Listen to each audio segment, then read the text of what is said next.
Child abuse is a very upsetting and jaw-dropping topic on its own. It's super upsetting for the families involved and for those that have to see it happen. Unfortunately, it happens more than we think. But have you ever heard of child abuse in a military family? I'm Brianna Williams. I'm Colin. Haili. And we're going to talk about child abuse in military families. So that's the problem that we're going to talk about, is the unreported child abuse in military families, because unfortunately it does happen. So some background about this is that most of the time you hear about child abuse in civilian families like mine or yours. You think of a military family, you think of them as like your role model family that has no issues. They've got strict rules at home. Not your typical family with issues. Unfortunately, that's not true. They're constantly moving. They don't have a set home because they're constantly sent to different bases, so they don't have the opportunity to get quite so as attached to their area or to people in their area.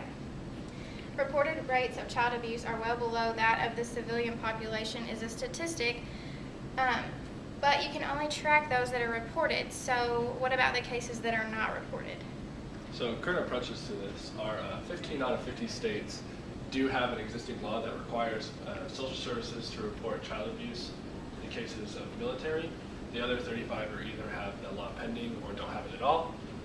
There's also a family advocacy group called FAP that has the goal of preventing, reporting, and treating child abuse in military families.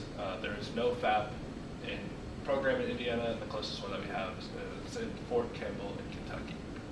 And this is just a map showing the states that have that law in there. The green ones are the ones that have it. The blue ones are the ones that have the law pending, and then the white ones don't have it at all. So then, validation, I spoke with Lynn Herr, the director of clinic and outreach divisions at the Vandenberg Health Services, and she had told me that they had not had death related cases with military involvement, so that was good. And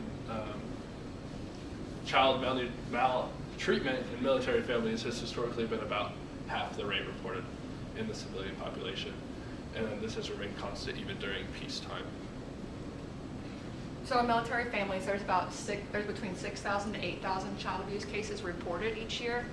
However, that's only the cases that are reported.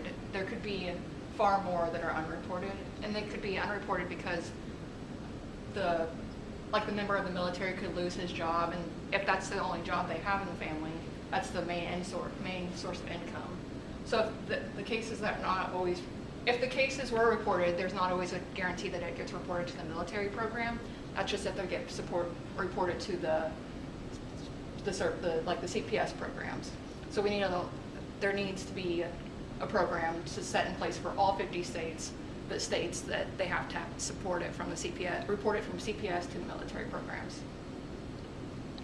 The connection with the community and the society is that if the child continues to be abused, that affects how the child will perform for the rest of its life, with the grades, how they treat themselves, how they treat others, and if the children is abused throughout his lifetime, that's how they'll raise their children and abuse their children.